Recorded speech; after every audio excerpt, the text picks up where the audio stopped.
ഇതാണ് നമ്മുടെ മുഖ്യമന്ത്രിയും കൊച്ചി മേയറും നമ്മളെ ഓർമ്മിപ്പിക്കുന്ന ശുചിത്വ സുന്ദര നഗരം. ഇനി നമുക്കൊരു വൈറ്റ് ഷോട്ടാകാം. അപ്പോഴാണ് ഒരിക്കലും മാറാത്ത കൊച്ചിയുടെ ആ കാഴ്ച കാണാൻ പറ്റുക.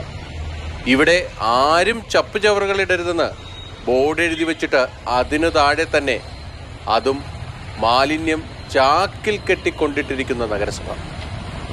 ആരുണ്ട് ഇവിടെ ചോദിക്കാൻ? പള്ളുരുത്തി വെളിയിൽ നിന്നുള്ളൊരു കാഴ്ചയാണിത്. നടു റോഡിലെ മാലിന്യ കൂമ്പാരം. വേനൽ മാറി മഴ കൂടി വന്നതോടെ ചീഞ്ഞ നാറ്റവും തുടങ്ങി. ഇനി കാലവർഷമെത്തിയാലോ പറയേണ്ടതേയില്ല. ഇതൊക്കെ കണ്ടും കേട്ടും നാട്ടുകാരും മടുത്തു. കോർപ്പറേഷൻ്റെ ഏരിയയിലുള്ള ഒരു പൊതുവഴിയാണ് ഇത്. കണ്ടില്ലേ, വേസ്റ്റുകൾ കൊണ്ട് വളരെയധികം ദുഷ്കരമാണ് ഇതിലൂടെ യാത്ര ചെയ്യാനും.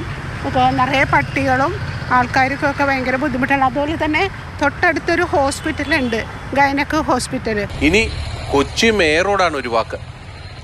കുറഞ്ഞത് ആ ശുചിത്വ ബോധവൽക്കരണ ബോർഡിന് താഴെ നിന്നെങ്കിലും മാലിന്യങ്ങൾ ഒന്നെടുത്തു മാറ്റിക്കണം. പിന്നെ ഇവിടെ മാലിന്യമിടുന്ന നമ്മുടെ ശത്രുക്കളുണ്ടല്ലോ, അവരുടെ കാര്യത്തിലും ഒരു തീരുമാനം വേണം.